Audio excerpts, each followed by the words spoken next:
여러분 안녕하십니까? 6월 24일 토요일 MBN 뉴스와이드 시작합니다. 지난 대선 과정에서 민주당 대통령 후보 자리를 놓고 이재명 민주당 대표와 치열하게 경쟁했던 이낙연 전 총리가 1년간의 미국 생활을 마무리하고 조금 전 귀국했습니다. 총선이 10달도 남지 않는 시점, 또 민주당 내 이재명 리더십이 흔들리고 있는 시기에 귀국이어서 앞으로의 역할에 관심이 커지고 있습니다. 한편 윤석열 대통령이 부산 엑스포 유치를 위해서 직접 PT에 나서며 총력전을 벌였는데 아직은 강력한 경쟁 후보지인 사우디 리야드의 판세가 우세하다는 외신의 보도가 나왔습니다. 한 주간 있었던 정치권 주요 이슈들 네 분 모시고 자세히 짚어보도록 하겠습니다. 김용남 전 국회의원, 차재원 부산 가톨대 특임교수, 한민수 더불어민주당 대변인, 최수영 전 대통령직 인수위 전문위원과 함께합니다. 어서 오세요. 네, 안녕하세요. 조지 워싱턴대 방문연구원으로 1년간 미국에 머물렀던 이 전 총리, 1년 과정을 마치고 조금 전 귀국했습니다. 준비한 영상 보시고 관련 대담 본격적으로 시작해 보겠습니다.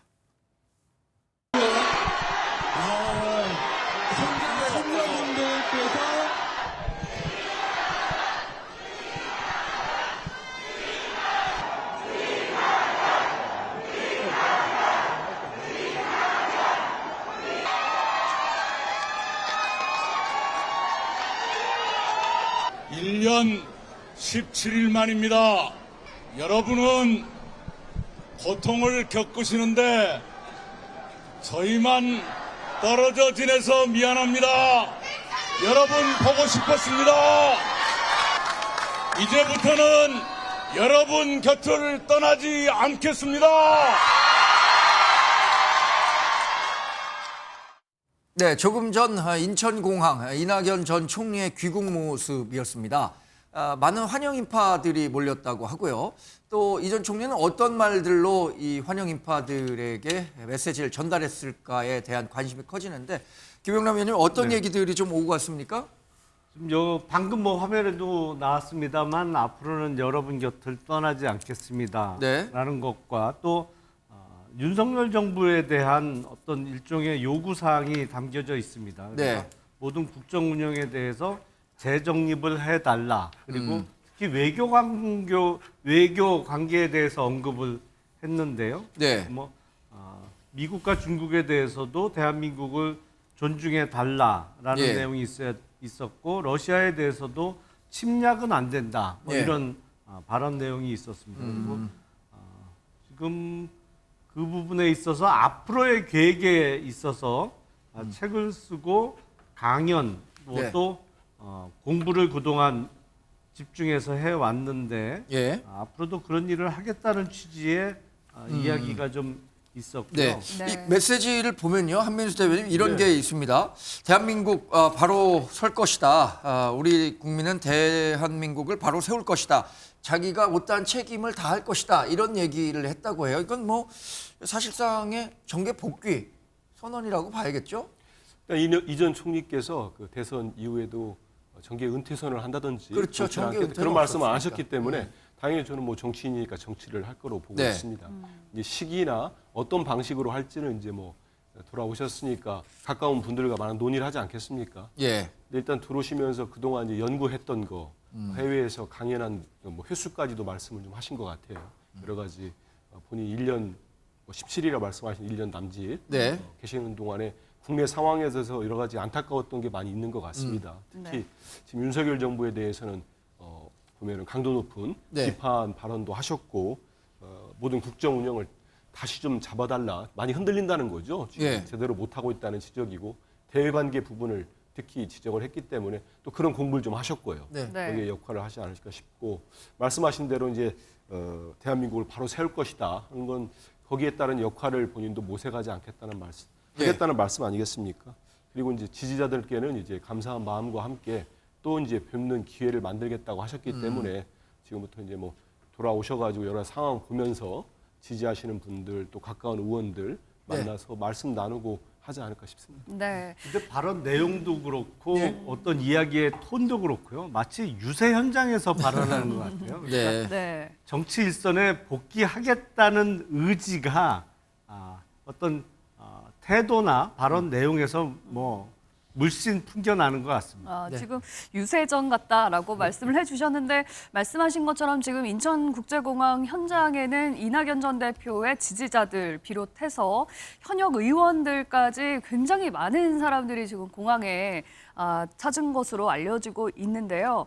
그만큼 이낙연 전 대표의 앞으로의 영향력 이런 것들을 좀 예상해 볼 수 있을까요? 지금 민주당에 있는 주요 정치인들 가운데 예. 이낙연 대표 전직 국무총리입니다. 네. 전남 도지사였습니다. 사선 의원 했습니다. 네. 그리고 바로 직전에 당대표 후보였고 네. 뭐 이 당대표였고 대선 후보였습니다. 네. 민주당에 이만한 정치적 자산과 경륜을 가진 분이 어디 있습니까? 네. 당의 큰 자산이죠. 저는 거꾸로 이낙연 대표에 대해서 얼마 전에 보니까 이제 조홍천 의원도 혹시나도 저 정계에 들어와서 중심에 선다 그러면은 정말 뭐 이른바 개혁의 딸들의 엄청난 공세가 예상되니까 낙향하시는 게 좋겠다는 얘기를 하는 걸 보면서 네. 아니 어떻게 저렇게 소수에 의해서 흔들리는 정당이 정말 저는 이게 제1야당인가라는 생각이 들더라고요. 그러니까 예. 이낙연 대표가 일련의 그런 어떤 정치적인 말하자면 외유를 마치고 돌아오면은 자 그동안 쌓으시고 좀 여러 가지 숙고하셨던 것들을 당을 위해 써주십시오. 이렇게 표현해야 되는데 네. 낙향을 하라니요. 아니 세상에 무슨 유배를 다녀왔습니까? 그래서 저는 그걸 보면서 지금 오늘 이렇게 마중 나가신 분들의 면면을 보니까 뭐 이낙연계 의원들로 꼽히는 분들이신데 저는 이걸 떠나서 이낙연 같은 분들이 정말 이 땅에 돌아오시면 저는 여야를 떠나서 이런 정치적 자산은 좀 활용하는 게 저는 맞다고 보고요. 네. 지금 어디 시골 내려가서 가만히 뭐 강연이나 하는 것보다는 지금 오히려 야당이 중심 못 잡고 있을 때 혁신위원장에게만 맡겨놓을 것이 아니라 당의 고문 같은 이런 분들이 나와서 중진들이 나와서 뭔가 당의 방향성 제시해줘. 다만 그게 이제 이재명 대표를 흔들 수 있다라는 그게 그런 우려들이 있는 것 같은데 네. 정치가 그렇게 협량해서는 안 되죠. 이런 네. 고견들 듣고 그다음에 이런 걸 당의 에너지로 삼을 때 비로소 대한정당도 되고 수권정당 되는 거 아니겠습니까? 네. 저는 민주당이 통큰 정치해야 된다고 봅니다. 예. 민주당의 큰 자산이다라고 네. 얘기를 해주셨는데 하지만 지난 대선에서 어쨌든 선거에서 진 패장이잖아요. 네.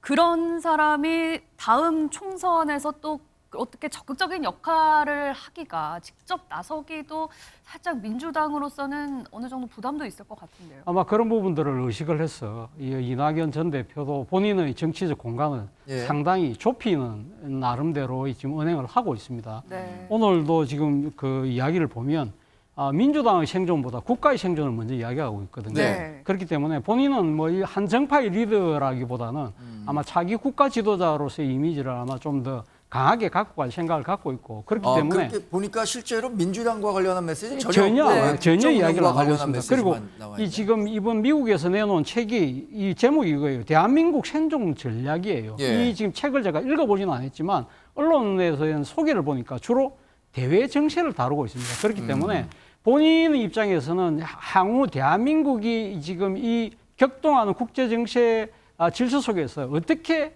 헤쳐나갈 것인가 부분에 네. 대한 큰 그림을 제시하는 쪽으로 아마 네. 자신의 정치적 포지션을 맞출 가능성이 높다. 그렇기 때문에 앞서 뭐 질문하신 것처럼 내년 총선에서 아마 본인이 자발적으로 먼저 나서서 어떤 역할을 하겠다는 이야기를 하지 않을 거예요. 바로 그 때문에 본인이 내년에 총선 출마하지 않겠다고 이야기를 했거든요. 네. 물론 민주당 쪽에서 여러 지금 이낙연 전 대표의 정치적 역할을 필요로 하면 본인은 그게 응할 수는 있겠지만 제가 생각해서는 본인이 자발적으로 정치선에 바로 복귀하지는 않을 것 같다. 지금 향후 지금 차기 대선까지 4년이 남았잖아요. 그렇기 때문에 본인은 큰 그림을 그리면서 뚜벅뚜벅 큰 이 국가의 생존이라는 큰 목표를 아마 하도로 삼고 계속적으로 나아가는 그림을 머릿속에 갖고 있지 않을까 생각이 듭니다. 이낙연 전 총리가 내년 총선에 출마하지 않겠다고 발언한 적이 있습니다. 예, 했습니다. 예, 공개적으로 이야기를 했습니다. 네, 이낙연 전 총리 귀국 현장에서 또 어떤 메시지들을 내놨는지 관련한 영상 살펴보고 이야기 이어가겠습니다. 여러분, 뵈면 뵐수록 한 분 한 분의 얼굴이 뚜렷하게 보입니다.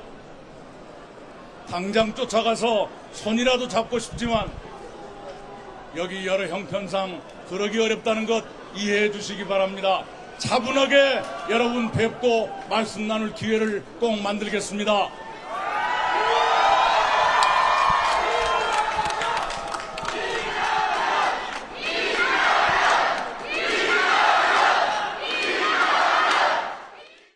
네, 조금 전에 뭐 대선 유세장을 방불케 했다라고 표현하기도 하셨는데 뭐 이름을 환호하는 모습은 흡사 유세 현장과도 비슷한 광경이었습니다. 근데 이 최근에 민주당 상황과 연계됐기 때문에 이 이낙연 전 총리의 귀국에 더 많은 관심이 쏠린 것 같습니다. 그렇기 때문에 이 부분 어떻게 보신지 묻지 않을 수가 없을 것 같아요.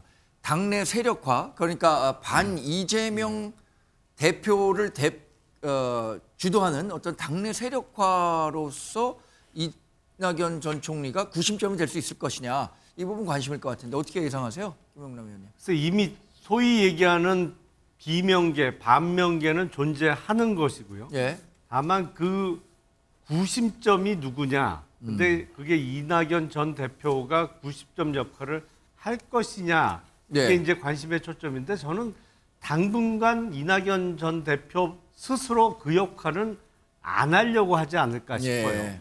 그리고 좀 시기를 기다리겠죠. 지금 보면 얼마 전에 혁신위원회가 출범을 했습니다만 예. 제가 보기엔 이게 혁신위원회가 오래 갈 수 있을까 싶어요. 그러니까 이게 무난하게 흘러가는 것보다는 약간의 큰 변동이 있을 가능성이 높아 보여서 네. 예. 그러면 더불어민주당 내에 어떤 큰 그 역학관계의 변동이 있을 때 오히려 그때 남들로 하여금 이제 등 떠 밀려서 나오는 모양새는 몰라도 예. 스스로 앞장서서 이낙연 전 대표가 뭐 비명계의 구심점이 되는 것은 본인 스스로도 그런 모양새는 원하지 않을 것 같습니다. 예. 조금 시간을 두면서 본인의 이야기대로 지방 대학이나 이런 데 강연을 다니면서 예. 좀 민심을 청취하고 본인의 때가 올 때까지 기다리겠죠. 그래서 아마 오늘 귀국 메시지에서도 뭐 당내 현안이라든지 혁신 얘기라든지 이런 언급은 없었던 걸까요? 그런 언급이 있으면 그거 자체가 또 파장일 수밖에 예. 없잖아요. 지금 더불어민주당의 당내 사정상. 네. 근데 본인이 일부러 파장을 만들 발언을 할 이유가 없죠. 네. 본인은 기다리면 되는데요. 네. 한민수 대변인님, 그럼 이 민주당에서는 이낙연 전 총리의 귀국을 어떤 시각으로 바라보고 있다고 우리가 이해를 하면 될까요? 일단은 좀 전에 나왔습니다만 이낙연 전 총리는 우리 나라도 그렇습니다만 민주당 입장에서도 큰 자산이 맞습니다. 예. 일전에 이제 무슨 여러 가지 당내에서 뭐 갈등 요소랄지 뭐 일이 있으면은 우리 열성 지지자들 중에 이낙연 전 총리에 대해서 네. 그 좀 비판적 시각을 보인 분들이 있었어요. 그때 이재명 대표가 하신 말씀도 공개적으로 했습니다. 네. 이낙연 전 총리를 비난하면 안 된다. 이낙연 전 총리는 우리 당의 큰 자산이고 어른이다. 그런 분에 대해서 함부로 하면 안 된다는 얘기를 했기 때문에 당내에서는 지금 1년 동안 이렇게 열심히 공부하시고 이렇게 연구 실적을 가지고 오시는 거 다 환영합니다. 예. 그리고 저는 이전 대표께서, 이전 총리께서 오시면서 귀국 일성으로 윤석열 정부의 지금 여러 가지 국정 난맥상 네. 이런 것들을 강도 높게 지적을 하고 바로잡겠다는 말씀을 했기 때문에 네. 우리 민주당 입장에서 그리고 민주당을 지지하시는 분들, 민주당 당원들 입장에서는 정말 10달 앞으로 다가온 내년 총선이 무엇보다도 중요합니다. 네. 총선에서 우리가 입법부마저도 지금 시행령 통치를 하는 윤석열 정부에 넘겨졌을 경우에 어떤 일이 불어닥칠지는 너무 우려하는 분들이 많습니다. 특히 네. 우리 민주 진영에서. 그렇기 때문에 이전 총리의 저런 말씀을 듣고 거기에 맞춰서 어떤 총선을 민주당이 이기기 위한 어떤 기대, 역할은 더 커지지 예. 않겠나 이런 생각들을 해봅니다. 그러면 민주당에서는 그야말로 내년 총선을 위해서 총력전을 펼쳐야 될 텐데 이런 시나리오도 좀 나오고 있습니다. 전현직 대표가 서로 좀 손을 맞잡고 협력 체제로 가서 내년 총선을 치르는 방안. 그러니까 이를 위해서 또 이재명 대표가 먼저 이낙연 전 대표한테 좀 손을 내밀고 함께 가자 이렇게 제시할 수 있는 그런 방향도 생각해 볼 수 있을까요? 지난 4월에 이제 그 이전 총리 이제 장인상이었습니까? 네. 저도 갔었습니다. 그 상가에서 보시고 이제 잠깐 대화를 좀 나누셨죠. 하고 이제 귀국하시면 또 만나자고 하셨기 때문에 저는 뭐 시점이 당장 언제가 될지 몰라도 두 분이 또 보는 자리가 자연스럽게 만들어질 거라고 보고 있습니다. 예. 근데 지금 말씀하신 대로 그 총선이 민주당한테도 되게 중요하고 지금 대통령은 대놓고 본인 이름으로 총선을 치르겠다는 거 아니겠습니까? 예. 네. 그러다 보니까 여권 내에서 계속 우려스러운 게 나오는 게 이제 검사들을 대거 공천하는 거 아니냐 이런 얘기들이 나오는데 네. 저는 일단은 대통령이나 집권 여당부터가 총선도 총선이고 중요하지만 일단 민생이나 국정을 좀 더 챙겨주고 했으면 좋겠다는 말씀도 네. 드립니다. 근데 이 이낙연 전 총리의 귀국 그리고 이 민주당 내 역학관계 이런 걸 봤을 때 지난 대선 후보 경선 과정에서 이재명 당대표, 현 당대표와 당시에 경쟁했던 이낙연 전 총리가 굉장히 좀 감정적으로도 상당히 고조된 갈등 양상을 보였었기 때문에 이게 쉽사리 좀 봉합이 안 된 것 같다. 그렇기 때문에 지금의 이제 반명들의 목소리도 나오고 있는 것 같고 한데 이 부분은 지금 당대표인 이재명 당대표가 조금 더 적극적으로 좀 포용하려고 해야 할 것 같은데요. 뭐 어떻게 예상해 보세요? 네네. 저는 그래서 지금 그 말씀대로 사실 이 친명계에서 이런 얘기들 하지 않습니까? 사실은 대장동 사건을 가장 먼저 제기한 분들이 결국 그러니까 이낙연계 의원들이다. 네. 그렇게 이제 얘기하면서 오히려 우리 당을 리스크로 끌고 간 게 이낙연 의원 아니냐 이렇게 얘기하면서 감정의 골이 깊어진 거죠. 그리고 이낙연 의원 같은 경우에는 또 사실 본인이 마지막 수도권 그때 경선 시간을 좀 1년 전으로 되돌려보고 2년 전으로 되돌리면은 당시 그때 9월 무렵에 대장동 사건이 불거졌을 때 수도권에서는 이낙연 대표가 큰 표차로 이겼단 말이에요. 그래서 네. 이게 그냥 말 그대로 조금 더 이 앞서서 문제가 이 이슈가 불거졌더라면은 대선 결과 후보 경선 결과가 어떻게 될지 모르는 그런 상황이 있었다. 이런 것들이 지금 앙금이 남아 있어서 아마 그 두 진영 간의 화학적 결합이 안 되는 그런 상황 같은데 저는 이제 말하자면은 저는 보수 진영의 평론을 하고 있지만 민주당이 어쨌든 원팀으로서 목소리를 내고 민주 진영이 하나가 돼야 보수 진영하고도 한번 일합을 겨뤄볼 거 아니겠어요? 네. 그래서 저는 만일 저 두 분 이제 이낙연 의원이 돌아오셔서 뭔가 역할을 하려고 하고 했을 때 먼저 손을 내미는 게 당연히 이재명계 의원들이어야 하고 이재명 측 분들이어야 합니다. 그래야만 이낙연의 공간이 생기는데 이낙연 의원 측에서 좀 전에 김용남 의원 말씀하셨지만 절대 먼저 어떤 액션과 행동을 하지 않을 거예요. 왜냐? 그것이 당내 분란을 부추기고 책임 소재가 되기 때문에 그럼에도 예. 불구하고 저는 이재명 대표 쪽에서 지난해 이낙연 의원이 대선에서 지자마자 어떻게 했습니까? 이재명의 시간이 곧 도래할 줄 알고 1년 동안 자리를 피워준 거 아니겠습니까? 예. 그래서 이재명 대표의 시간이 오롯이 지금 그래도 당대표로서 역할을 했기 때문에 저는 1년쯤 지난 이 대목에서는 이낙연 후보가 들어왔으면 그 경륜을 높이 사겠다고 하면서 끌어안는 포용적 정치를 하는 게 그게 오히려 이재명 대표의 후위를 저는 네. 어쩌면 더 크게 도모하는 데도 도움이 될 수 있을 것이다라는 말씀드리겠습니다. 근데 이재명 대표가 이렇게 적극적으로 포용하겠다는 뜻, 뭐 수차례 밝히기도 했던 것 같아요. 그러니까 뭐 수박이라는 표현 쓰지 말고 당내 갈등 양상이 없도록 노력해보자는 메시지를 자주 전달했었는데 그럼에도 불구하고 지금 이른바 개혁의 딸들이라고 하는 사람들이 이재명 대표를 위한다는 명분 아래 이낙연 전 총리에 대해서는 상당히 좋지 않은 감정들을 거칠게 표현하고 있단 말이에요. 예, 맞습니다. 이번에 이낙연 전 대표가 미국 생활을 마치고 네. 들어오기 전에 유럽 몇 군데를 돌면서 강연을 했잖아요. 그 강연한 장소 중에 하나가 베를린인데 네. 베를린에 이른바 이 개딸들이라는 분들이 현수막을 들고 와서 수박을 일하면서 상당히 질타를 했다는 거 아닙니까? 네. 그래서 상당한 논란도 빚어지긴 했습니다만 그런 감정적 앙금들이 지지층들 사이에 분명히 있는 것 같아요. 네. 제가 오기 전에 이낙연 대표 들어오신다고 그래서 제가 이낙연 대표의 이 동선을 한번 찾아보려고 트위터를 한번 봤어요. 트위터에 보니까 이 지금 이낙연 전 대표가 파리 공항에 떠나는 장면을 지지자가 네. 올렸더라고요.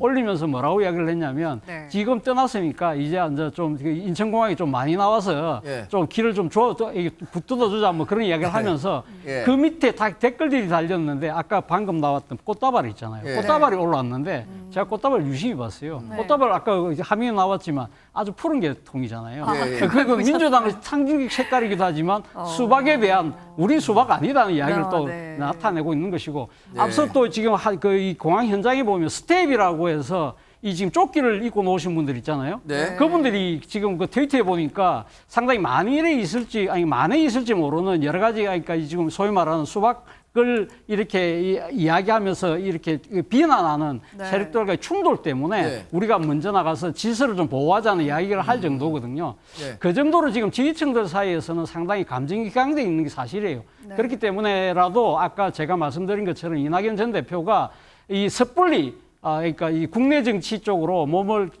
빨리 네. 움직이지는 않을 것 같다. 만약에 내년 4월 총선에서 본인의 역할을 진짜 앞서 우리 최수영 평론가 말씀하신 것처럼 이재명 대표가 간곡하게 부탁을 한다면 네. 선당 우사의 차원에서 움직일지 몰라도 본인이 앞장서서 깃발 들고 자신의 개파 이익을 위해서 움직이는 것처럼 예. 저는 행동할 것 같지는 않습니다. 네, 알겠습니다. 이낙연 전 대표가 또 공항 밖을 나오면서 이런 얘기를 했다고 합니다. 우리에게는 또 시간이 있을 거다. 이제 지지자들을 향해서 이렇게 얘기를 했고 국민 속에서 길을 찾아가겠다라는 얘기를 했다고 하는데요. 이게 어떤 길을 의미하는 건지 무슨 뜻일지 앞으로의 행보에 좀 주목을 해봐야 될 것 같고.